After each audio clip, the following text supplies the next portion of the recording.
guys awake. All right. Oh, yeah. We are here. Thank you for joining me. You are now listening to Nocturnal Talks. I am your host, Bobby Braceface, and I am joined by two very special people by the names of, first, we have the woman, the myth, the legend, the woman wonder, Robin Shabatsky, Robin Grayson, Robin. Insert applause here. Yeah, all of that. Robin, how are you? How are you today? Good, but trying times. This is very trying times. That's why I'm glad that I have a Robin on my side during this apocalypse or whatever is going on. This is a death of something. And we're going to say that this is the death of the germies that are trying to attack us right now. We're in a battle right here. This is like War of the Worlds right now, and we're in a battle. So I got Robin Shabatsky on my side. Not it's exactly like Killer Tomatoes. There you go. Attack of the Killer Tomatoes. So I got Robin on my side. And also I got my man Rich. What's your DJ name, man? Big bro right here. What's going on, everybody? Rich is the name. I go by Captain Rich when I'm DJing. I usually have my captain's hat on with full badge and everything. I'm not really a captain, of course. But for the show's sake, you can just call me Rich. Rich is great, brother. I love it. Hey, man, you're the captain of this ship because you are driving and I'm just guiding. And we're steering clear, brother. We got open seas and we got the wind at our side. Let's go. Let's ready. Do it. We out here on the open seas. And we got the Henny. We are ready to rock. The Henny is just the fuel to push us through, right? So anyway, thank you so much for joining us today. This is we're going totally live right now. We're raw and uncut. We're gonna be as edited as possible because we still got to keep it. We're live, but we got to keep it under some type of control. We just can't be too wild. Because that's what they want us to do. They want us to be wild and crazy right now, but we still want to maintain society. You know. This is not the end of everything. This is the end all. This is not the end all be all. This is the beginning of a new thing, a new era, a new way of life. Let me ask you, give us a little overview. What's happening today? So what's happening today? If you don't know, I want to let you know. All right, we are in the middle of a pandemic right now. We got the what's it called? The coronavirus. Oh, that thing. Yeah, that thing is kind of it's tickling our senses right now as a human race, not just as a American society, not as a European society. It's worldwide. This is worldwide. And maybe even in outer space. Who knows? Maybe in outer space, but I doubt it. It's not that serious. It's not in outer space. This isn't like. Not yet. This is, but seriously though, this isn't like the extremists. Well, not extremists. I'm trying to connect this to some type of a comic book theme or something. It almost feels like it though, doesn't it? This totally feels like a movie. I feel like someone's about to come out like we were talking about earlier, come out the woodwork with the full costume, the ready to humanitarian mindset just to help everybody and save us, but. Truly deep down inside, we all know that's not going to happen. So. Or at least somebody to pop out and give us an ultimatum like, if you guys don't give us $30 billion in 30 hours, we're going to release the vaccine. Well, it's serious when Disney World's closed. So when Disney World closes... How do you explain that to the children? When the NBA closes. How do you explain that to the fathers? Don't talk to me like that. Talk about that. Closings. Please don't talk about that right now. Closings. What's going on with closings? Restaurants, bars, everything you know. So, movie theaters, anywhere that has a capacity of over 100 people. Right. Basically, that's what's going on right now. And at the end of the day, it's for our safety. It's very important. Because human beings, we congregate. A lot of us, we come together, and you never know what one person has and what another person doesn't have. Like a cough is not a big deal normally, or a sneeze. But today, if I cough, like today, like, all right, I want to confess something to you guys. I'm up to about 3 to 6 sneezes today. I know that's kind of a And big that's gap. the end of our first episode, everybody. Thank you guys for coming by. We're leaving out. Yeah, and just coming here today, it's like we had to think about coming here right now. It's Right. just three of us here. Yeah. And we had to think about everything we did on the way here, right? Right. You know what's the craziest part, though? Yeah. There are only three of us here in this room. This room was sealed shut for a majority of the time that the coronavirus was spreading. Right. But we, as individuals, as anyone who has come into contact with it, become a vehicle for this virus Whoa. and can easily spread it to anybody. Absolutely. You heard the news about celebrity Idris Elba. Idris Elba went to go get himself tested with absolutely no symptoms for coronavirus, and he tested positive, all because he came into contact with someone. So now it's more about just being a vehicle for this virus instead of a victim, you know? Like, That's you don't... the dangerous part, the incubation period. It's too long for this.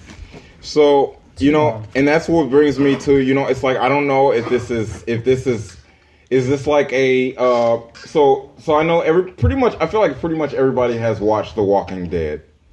And we all have some knowledge of The Walking Dead, and we know how The Walking Dead it was like, we're all infected, you know. It was a thing that was beyond their control. Basically, if anybody died on The Walking Dead, they would become this walker zombie person, and because it was an airborne thing, so everybody was infected. So what if the same thing is for us? You know, what if we're all infected in some type of way, and it just depends on how we approach the situation. I think it's about the escalation.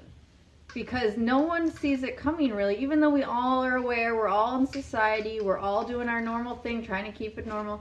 It's about the escalation. And, you know, 2 weeks ago, would you have said, hey, all the bars and all of the restaurants are going to close down? It didn't seem feasible. What's going to happen in 2 more weeks? What's going to happen in 2 more weeks is a very serious question. Our leaders of this country are also saying, oh, you know, the bars are closed until May 30th. But if this escalates, March 31st. March 31st, we're gonna go way beyond that. This could last. Honestly, this could last the remainder of the year, depending on how worse. How bad? Yeah, you know how bad it really gets. You know, they're saying at first they were saying that it's not airborne. Now that they're saying that it could possibly be airborne. You know, they were saying that it only transmits through like saliva or through saliva droplets, which basically means if someone sneezes or coughs near you or breathes near you, that that's when it connects to you because you breathe onto it, you know, and it really connects to you. So we really have to be careful about who we breathe next to. Yeah, and let's back up a little bit to 2008. You know, when everything... Time travel. Let's go on a little time travel. I'm always down for some time travel. I lost my virginity in 2008, so I'm ready. God, yo, I'm ready. 2008, bro. Sorry, you was 30 years old, bro. I'm a late bloomer. I'm so sorry. Go on. I'm listening. You know why I'm bringing up 2008? That's when the economy really tanked, and economists especially, were saying that 2020 is when it's going to come back full circle and we're going to recover. Now it's not looking like that, right? Well, you know one thing though, because the same way that they say destruction brings productivity and creativity, you know, in this time period that we're experiencing, there's a lot of changes happening, a lot of evolution. You know, we're experiencing things that we've never experienced before, not only in our everyday life, but especially our media, because our media is kind of a forefront. You know, our immediate everyday front is, you know, our food and our. How can you tell what's fake and what's real in the media? Big question. That's a good question. Well, I would like to believe that most of what the media shares is true, but I think you'd like to believe. I think for your example, they are blowing it way out of proportion in terms of just how the times have changed and how everyone needs to quarantine themselves. And when you think quarantine, everyone automatically assumes, you know, they go to 28 days later, or they go to, you know, Cloverfield, sure, where a quarantine means you're going to get taken away and you're going to be separated from your families. when really it's way heavier than that. You have to stay in your home, and if you did infect someone in your home, then you can't even make contact with them. Like, you're basically stuck in your room. I don't mean to get somber or anything. Did you guys see the video of the man from Italy who reached out to his officials, who actually reached out to the world, saying that Italy failed him because his sister died of coronavirus in their house? Oh my God. He called everyone to come and hey, come and help my sister. She's dying. She's dead. What can we do? And the entire country of Italy has failed them and said, stay in your house. Wow. I think that's why it's about the language, too, that you use. It's very important now because if you say voluntary, if you say the words quarantine, it's about not causing a panic. Right.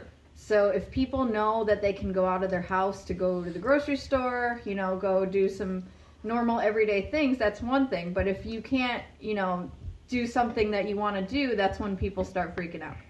It's absolutely true. Also, we need to know where it comes from and how to contract it. That's very important. Because first of all right, so there are some things that I've learned. Like I did mention earlier, it truly contracts through saliva, through some type of a connection. It's sort of airborne, but it's not really airborne. It's like if you sneeze, then that's a version of it being airborne.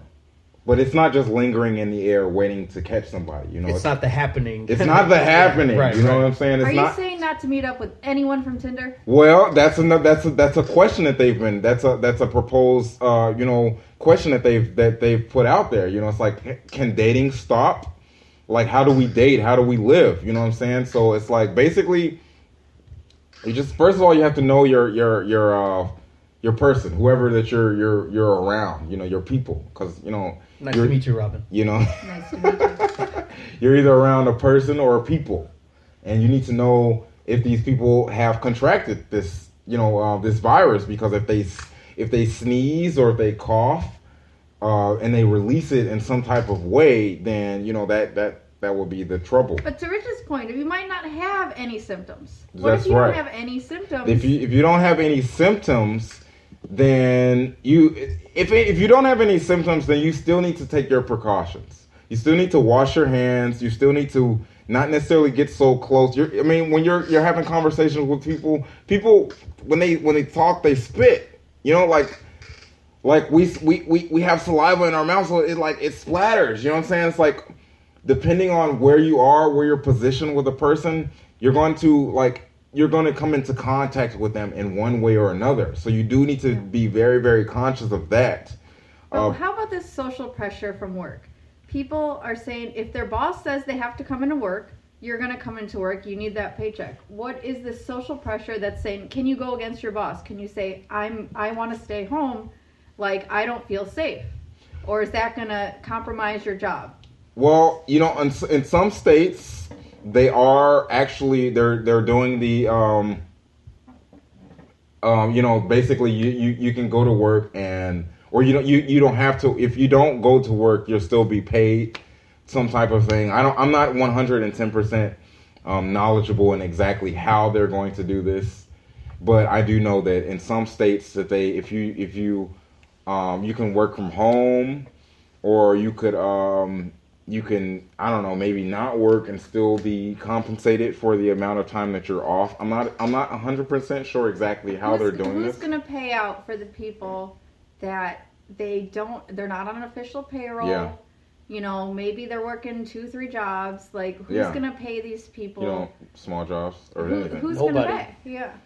Nobody's looking out for you. Nobody's looking out for you right now. Right now, everyone's looking out for themselves and the people they love. The problem is, the kind of love really becomes apparent, For example, the way the government loves our country, we call it patriotism, we call it nationalism, whatever you call it. Now we're getting a very, very good view of who it loves, how much it loves it, and, where to draw the line, truly, it's your daddy. Oh. God. Right now, Daddy's not happy with all of us. Right. So, then again, I also am reading that in recent news, a